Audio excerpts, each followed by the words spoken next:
Hello everyone, and thank you for joining us for our first action figure review. If you're new to the channel, we're very excited to have you here and we hope you enjoy. I'm Oddmondo from Not of This Realm, where we talk about comic books, movies, and action figures inspired by the realms of superheroes, sci-fi, horror, and fantasy. If you find them as interesting as we do, then we hope you consider subscribing. For our first action figure review, I will be giving you my thoughts and opinions on NECA's Ultimate Kessler Wolf. It's inspired by one of my favorite films and one of the best werewolf movies, An American Werewolf in London. When it was announced back in 2021, I knew that I had to add it to my collection. Until then, there hadn't been an action figure of this werewolf, so that and the fact it was being made by NECA made it an absolute must-have for me. When we first started this channel and decided what we wanted it to encompass, I wanted to do a video about this figure even if it had been out for a few years. I hope all of you are just as eager as I am to get started, so let's get to it. Let's start with the box. One of my favorite things about NECA is their packaging. Around the box are beautiful photographs of both of the head sculpts for the werewolf at different angles. What I really appreciate is that on the bottom of the packaging are the names of the people who worked on the figure, as well as the packaging, photos, and artwork. Speaking of the artwork, I love the illustration on the front flap. It really does capture the spirit of the first movie poster as well as movie posters from that era. When you open it, there's a pretty intimidating picture of the action figure that recreates the final scene of the movie. In the window of the box packaging, you have a side view of the whole body of the werewolf and its accessory, the alternate head sculpt with its crazed eyes and mouth open ready to attack. The head that comes already on the body is of the werewolf bearing its horrifying fangs.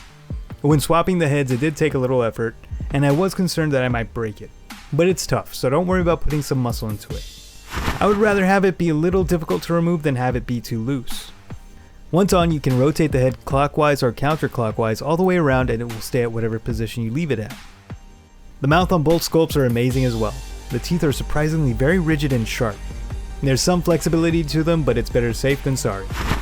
I really like the nasty brownish hue of the teeth and the stain along the gum lines and up into the gums. There's also some nice detail inside the mouth, especially on the roof of the mouth.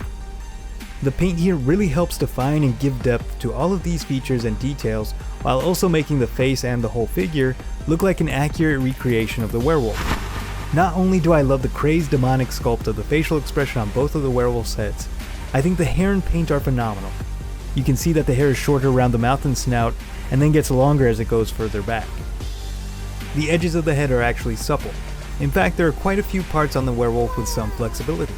Those being the removable mane behind the head, the parts of the back above the shoulder joints, and the longer hair hanging from the chest that tapers all the way back to the tail.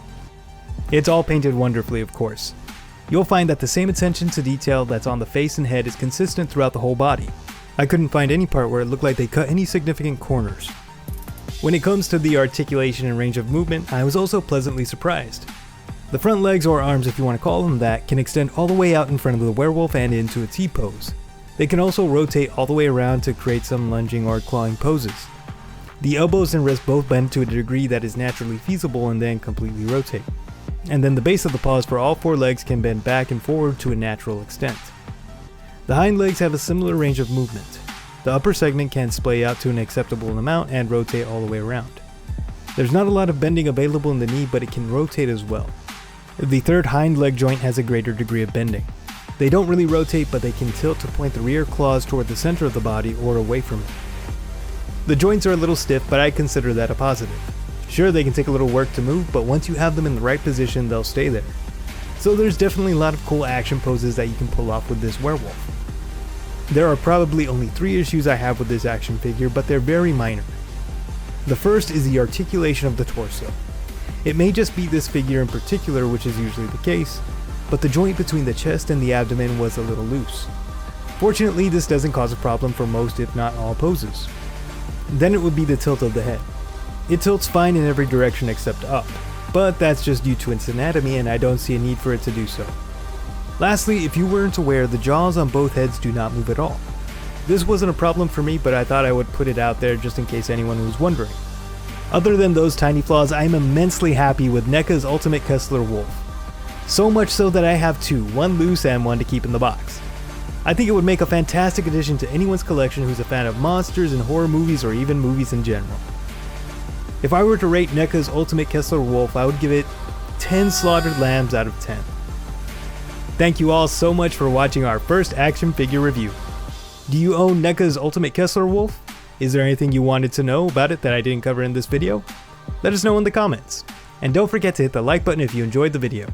If you are new to the channel and interested in comic books, movies, and action figures that are inspired by the realms of superheroes, sci-fi, horror, and fantasy, then please consider subscribing to us. I'm Oddmondo from Not of This Realm. This video was written by me, edited by the lovely Astra Vixen, and recorded by both of us. Thank you very much again for watching. I can't say it enough. Be safe and take care.